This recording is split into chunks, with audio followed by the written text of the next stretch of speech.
Баршаңызға сәлем достар. Түс жоруға арналған каналыма қош келдіңіздер. Бүгінгі видеомыздың тақырыбы әйел адам түсінде құс көрсе қалай жорылады деп аталады. Каналға тіркеліп, лайк қоюды ұмытпаңыз. Ендеше бастайық. Егер де тұрмыс құрмаған қыз түсінде құс көрсе, болашаққа деген ынта жігерін білдіреді. Сондай-ақ, бұл түс оның бүкіл бастаған ісінде жетістікке жететіндігін білдіреді.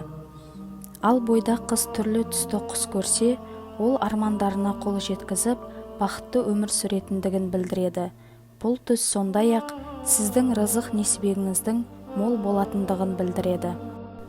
Егер бойдақ қыз түсінде шымшық құсын көрсе, бұл оның әділ адамға тұрмысқа шығатындығын білдіреді. Түсінде түрлі түсті құстарды көру, бұл қыздың өзін жақсы көретін және оны бақытты еткісі келетін адаммен байланысы бар екенін білдіреді. Бойдақ қыз түсінде құс сойып жатқанын көрсе, бұл оның өмірін қиындататын барлық мәселелер мен уайымдардан арылатындығын көрсетеді. Ал құстардың жылдам жүгіріп жалғыз басты қыздың үйіне кіріп келе жатқанын көрсе, бұл аян жақын арада өзіне жететін жақсы хабардың жаршысы.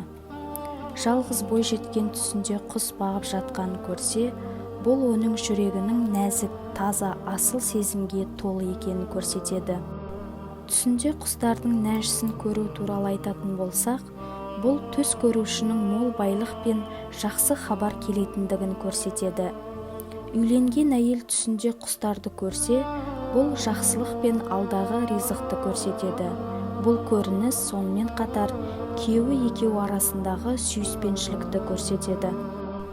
Егер тұрмыстағы әйел өз үйінде құс өсіретінін көрсе, бұл оның балаларының әділ екенін және балаларын жақсы көретінін көрсетеді.